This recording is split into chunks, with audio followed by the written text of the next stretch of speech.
Assalamualaikum warahmatullahi wabarakatuh. Perkenalkan, nama saya Novalisa Sekita. Saya dari kelas 11 2. Kali ini saya akan membawakan materi mengenai ijtihad sebagai istinbat hukum Islam.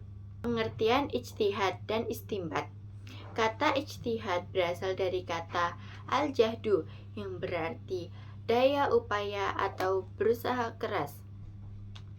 Ijtihad berarti berusaha keras untuk mencapai atau memperoleh sesuatu, atau pengarahan segala kemampuan untuk mengerjakan sesuatu yang sulit. Dalam istilah fikih, ijtihad berarti berusaha keras untuk mengetahui hukum sesuatu melalui dalil-dalil Al-Quran dan Al-Hadis. Sedangkan orang yang melakukan ijtihad sendiri bisa disebut dengan mujtahid. Contohnya seperti dalam menentukan arah kiblat, orang yang berada di dalam Masjidil Haram secara langsung dapat melihat Ka'bah sehingga tidak perlu berijtihad untuk menentukan arah kiblatnya dalam melaksanakan sholat.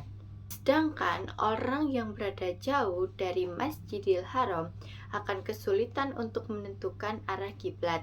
Mungkin meminta petunjuk kepada orang yang dapat dipercaya untuk dapat menunjukkan secara benar atau menggunakan alat petunjuk arah yang sudah teruji kebenarannya.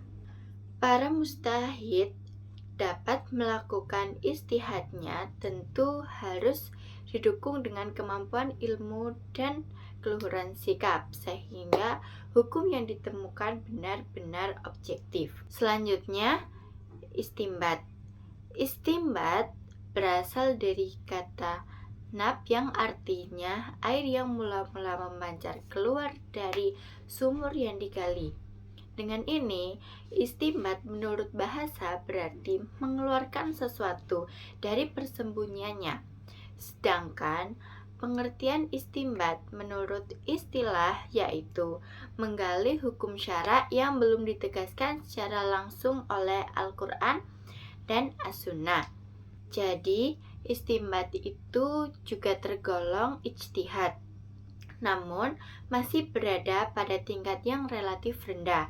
Di kalangan kaum bermazhab, istilah ijtihad mendapat tempat yang sangat luhur. Sebab kalau diucapkan ijtihad, maka yang dimaksud adalah ijtihad mutlak yang dilakukan oleh para pembangun mazhab, sehingga para ulama menggunakan istilah istinbat untuk hasil ijtihadnya semata-mata untuk menunjukkan rasa rendah hati dan upaya yang dilakukan tidak setinggi ijtihad yang sebenarnya. Selanjutnya, ada syarat-syarat melakukan ijtihad. Tidak semua orang dapat melakukan ijtihad karena tingkat kemampuan seseorang tidaklah sama, sehingga setiap orang akan melakukan ijtihad sendiri dalam menentukan suatu hukum perkara tertentu. Artinya, itu akan menimbulkan pertentangan yang luar biasa di antara satu dengan yang lain. Maka, dibentuklah syarat-syarat yang harus dipenuhi.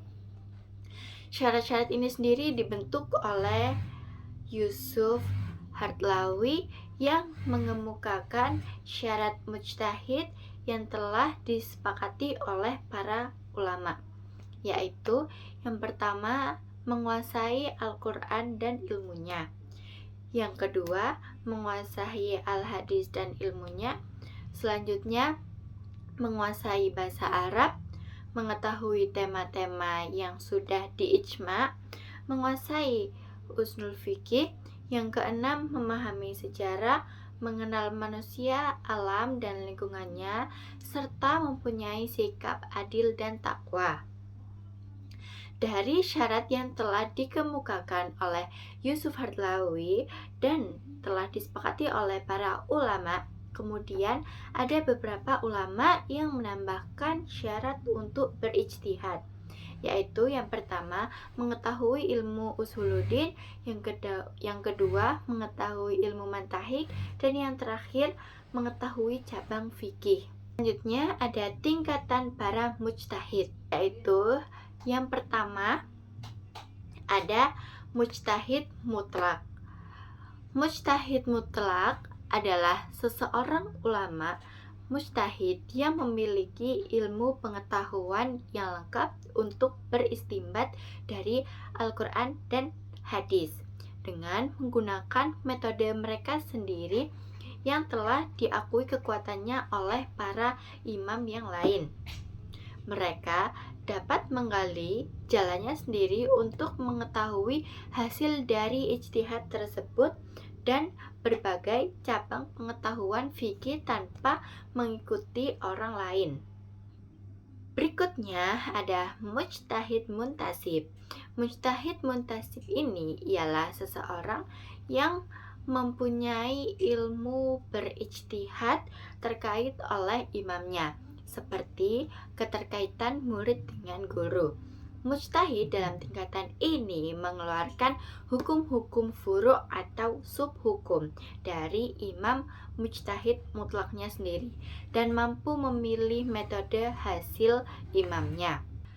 Selanjutnya ada mujtahid fil mazhab, yaitu para ulama ahli yang mengikuti para imamnya, baik dalam usul hukum pokok maupun furu', yaitu subhukum, dengan menggunakan metode hasil karya masing-masing imamnya. Para mujtahid fil mazhab ini dapat mengistinbat hukum yang belum pernah ditemukan oleh imamnya dari Al-Quran dan hadis. Lalu yang terakhir yaitu mujtahid tarjih.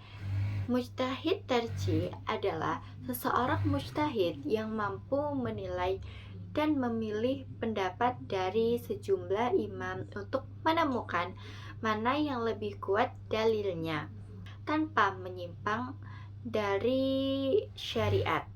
Ulama ahli sunnah wal jamaah, khususnya di kalangan Nahdlatul Ulama atau NU, istilah mujtahid hanya digunakan untuk mujtahid mutlak, yaitu para imam yang membangun mazhab.